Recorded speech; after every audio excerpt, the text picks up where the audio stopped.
લઈએ લક્ષ્મણજીએ કહ્યું પણ સાંભળ તું મારી વાત સાંભળ આમ લગ્ન કરવામાં મારી કઈ વાંધો નથી ના નથી ઓળખતા હતા મૂળ રૂપમાં તો રાક્ષસી છે પણ મારી હારે લગ્ન કરીશ ને તો તારે દાસી પણ કરવું પડશે મારા ભાઈ જે છે ને એ અયોધ્યાના રાજા છે અને રાજા હારે તું લગ્ન કરી તો તારો ઠાઠમાઠ વધી જાય તું મહારાણી બનીને રહે અને હું એનો દાસ છું માટે મારી હારે તારા લગ્ન થાય તો તારે દાસી પણ કરવું પડે હવે તું વિચાર કર મારી હારે લગ્ન કરવા છે કે એમની હારે કરવા છે એમની હારે ઘણી પાછી ફરી ગઈ આ કઈ ઠેકાણું જ નહોતું આનું શું કરવું છે આન પાછી ગઈ ભગવાન પાસે આમ ભગવાન મોકલે લક્ષ્મણજી પાસે લક્ષ્મણજી મોકલે ભગવાન પાસે આમ 2-3 વાર ધક્કા ખવડાવ્યા ને ત્યાં અંદર મૂળ રૂપ હતું એ પ્રગટ થઈ ગયું છે મૂળ રૂપ પ્રગટ થઈ ગયું સુંદરતા જે સુંદર બનીને આવી હતી સુંદરતા બધી નીકળી ગઈ રાક્ષસીના રૂપમાં પ્રગટ થઈ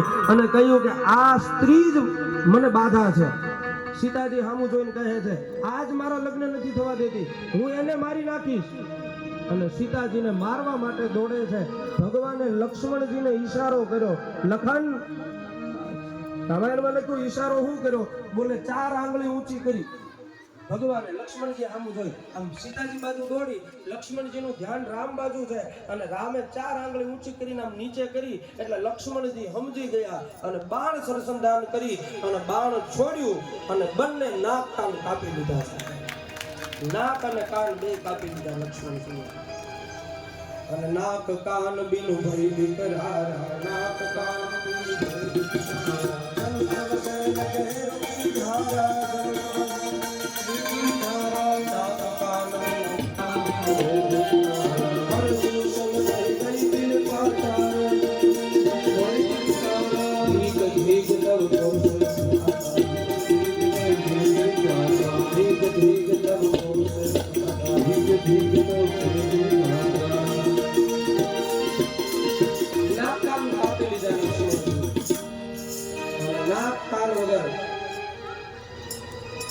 રાડો પાડતી પછી તો ત્યાંથી નીકળી ગઈ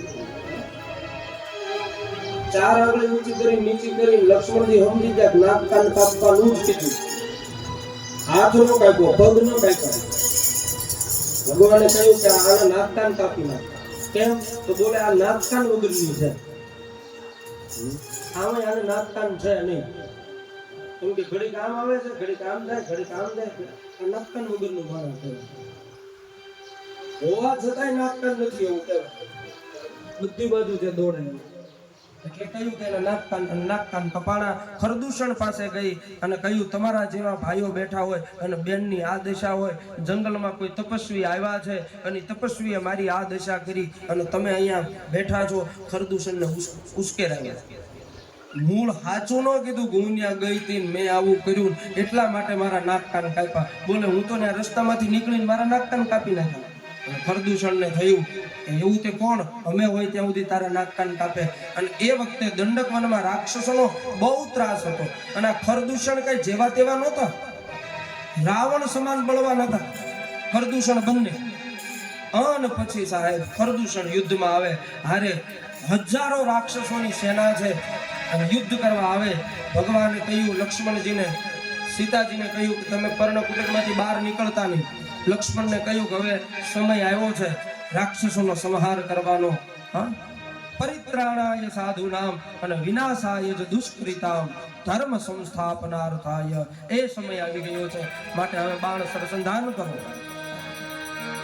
હવે હથિયાર ઉપાડો સાહેબ અને બને ત્યાં સુધી નહીં પણ પછી અમુક વખતે ધર્મને બચાવવા દેશને બચાવવા રાષ્ટ્રને બચાવવા બેન દીકરીની ઇજ્જતને બચાવવા માટે ઉપાડવામાં આવેલું શસ્ત્ર પણ મોક્ષ સુધી લઈ જાય છે સ્વર્ગના દરવાજા ખોલી દે પણ પરહિત કામ માટે ઉપાડ્યું હોય તો પરહિત સરીસ ધર્મ નહીં ભાઈ પર પીડા સમ નહીં અધમાઈ રામાયણમાં લખ્યું બીજાના હિત માટે તમે કંઈ કર્યું હોય અને એ જેના માટે કરો એ પાછો વ્યક્તિ સાચો હોવો જોઈએ તો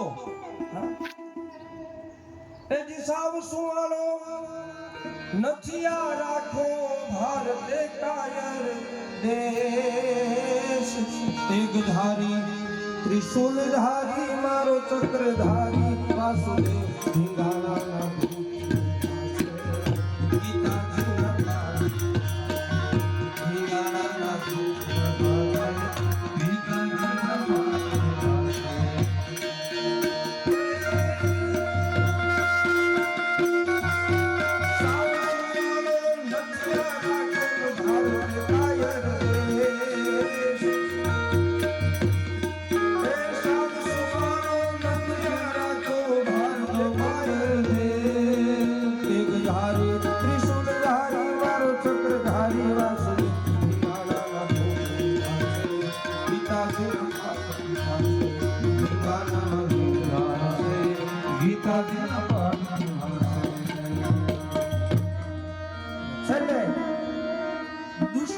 શમન કરવા માટે હથિયાર ઉપાડવું જોઈએ અને ભગવાને હથિયાર ઉપાડ્યું સાહેબ. હા. અને ક્ષત્રિય પાસે તો શસ્ત્ર અને શાસ્ત્ર બંનેની વિદ્યા હોવી જોઈએ. બે વિદ્યા જેની પાસે હોય એને ક્ષત્રિય કહેવાય. અને પાછો બે વિદ્યાને ક્યાં ઉપયોગ કરવો એનો વિવેક પણ એનામાં હોય.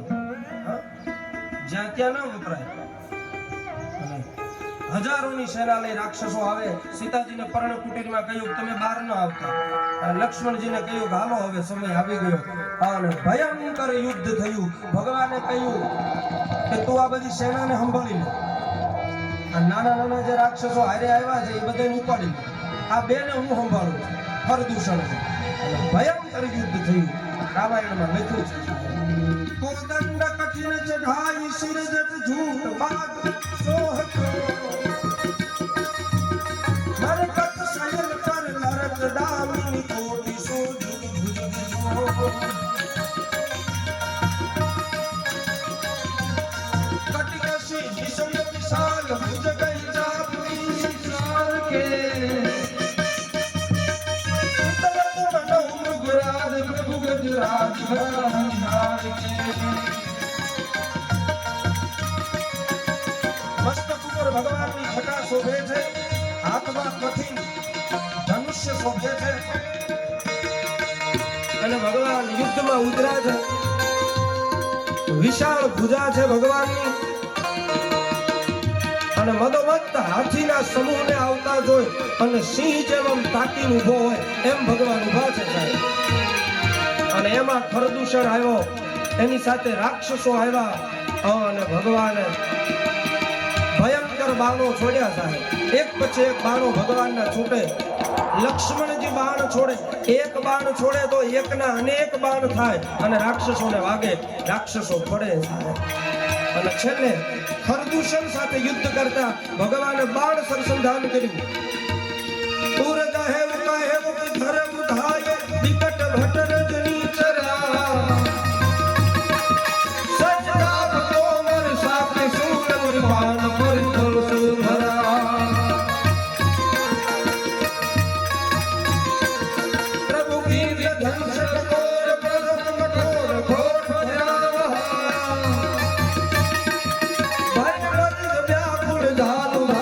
જ્ઞાનતે અવસર જ્ઞાનતે અવસર ભગવાને બાણો છોડ્યા. ખરદૂષણનો ભગવાને વધ કર્યો. હજારો રાક્ષસોનો લક્ષ્મણજીએ સંહાર કર્યો.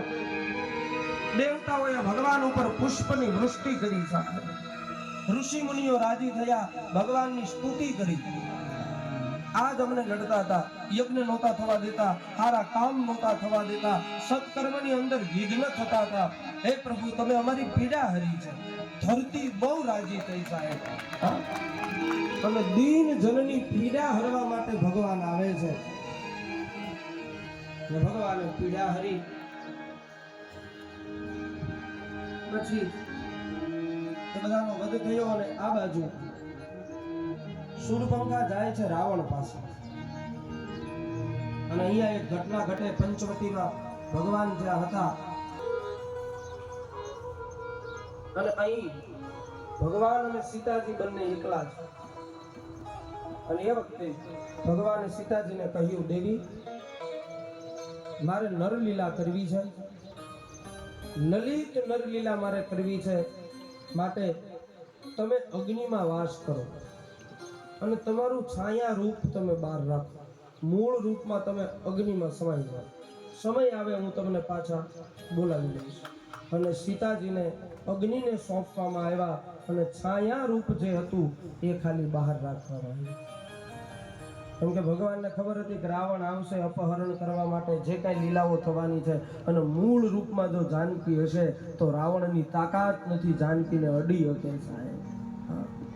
રામ પેલા જાનકીને અડે હામું. કેમ કે જાનકી એ સતી છે અને સતી જે ધારે તે કરી શકે.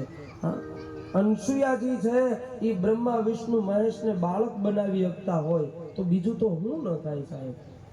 માટે ભગવાનને થયું કે આ રાવણ આને અડે તો અહીંયા ભડકો થઈ જશે. માટે કયું છાયા રૂપ જ રાખો, મૂળ રૂપ તમારું અગ્નિને સોંપી દો. તુમ પાવક મહ કરવ નિવાસા. દેવી તમે અગ્નિમાં વાસ કરો. હું લલિત નર લીલા કરવા માટે જઈ રહ્યો છું. અને જો લગી કરો નિશાચર નાશા, જ્યાં સુધી હું રાક્ષસોનો નાશ કરું ત્યાં સુધી તમે અગ્નિમાં પ્રવેશ કરો. અને અહીં સીતાજીને અગ્નિમાં સોંપવામાં આવ્યા છે. અને પછી લક્ષ્મણજીથી નહીં, કળાણી નહીં. એટલા માટે કહ્યું સો જા નહીં જેહુ દેઈ જનાઈ, કે એને જ જાણાવા દે જે એની ઈચ્છા હોય. બાકી સમજાય નહીં સાહેબ. આ એની ઈચ્છા વગર કથામાંય ન અવાય, એની ઈચ્છા વગર સત્સંગય ન સંભળાય, એની ઈચ્છા વગર કાંઈ થાય નહીં સાહેબ. રામાયણમાં લખ્યું લક્ષ્મણ યહ મરમ ન જાના. લક્ષ્મણજી પણ આ મર્મ ન જાણીએ ક્યાં. જો કછું ચરિત્ર રચા ભગવાન, જે ચરિત્ર ભગવાને રચ્યું. મૂળ સીતાજીને અગ્નિમાં સોંપા. અગ્નિદેવને કહ્યું તમે સીતાજીનું રક્ષણ કરજો. છાયા રૂપ સીતાજીનું બહાર રહ્યું. અને લક્ષ્મણજીને ખબર ન પડી કે આ મૂળ સીતા નથી, આ તો છાયા રૂપ સીતા છે, માયાવી સીતા છે, મૂળ સીતા નથી. આ બાજુ શૂરપંખા રાવણ પાસે ગઈ, રાવણને ઉશ્કેરાયો. ખરદૂષણનો વધ થઈ ગયો. કેટલા રાક્ષસો વયા ગયા આપણા. હવે તો એવું લાગે છે કે રાક્ષસોનો કાળ આવી ગયો હોય. બોલે થયું શું આ તારા નાક કાન કેમ કપાણા? બોલે એક તપસ્વી આવ્યા છે, અયોધ્યાના રાજકુમારો કહેવડાવે છે પોતાને, અને એને મારા નાક કાન કાપ્યા. મેં ખરદૂષણને કહ્યું તો ખરદૂષણ પણ મારી સાથે યુદ્ધ કરવા માટે આવ્યા. પણ ખરદૂષણ ને પણ માર્યા, રાક્ષસોને માર્યા, કોઈ એને જીતી હતું નહીં. રાવણને થયું કે જો ખરદૂષણને માર્યા હોય તો એ સામાન્ય ન હોય, એ ભગવાન જ હોય. કેમ કે ખરદૂષણ તો મારા સમાન બળવાન હતા, દેવતા હોય એને મારી શકે નહીં. અને જો ભગવાનનો જન્મ થઈ ગયો હોય તો તામસ તન કછું સાધન નાહી, મારાથી ભજન થાય એવું નથી, હું એની હારે વેર બાંધું. મારો અસુરનો દેહ છે, ભજન કરી શકું એવું નથી. અને પછી તો ઘણું બધું કહે છે. રાવણ એક કામી છે, અને માટે કામનાનું વર્ણન પણ કર્યું કે એની સાથે એક સુંદર સ્ત્રી છે, જે જંગલમાં નહીં તારા મહેલમાં શોભે એવી છે, તું એનું અપહરણ કરી આવ. અને પછી રાવણને ચડાવે છે. આ બાજુ રાવણ તૈયાર થાય, મારીચ પાસે આવે.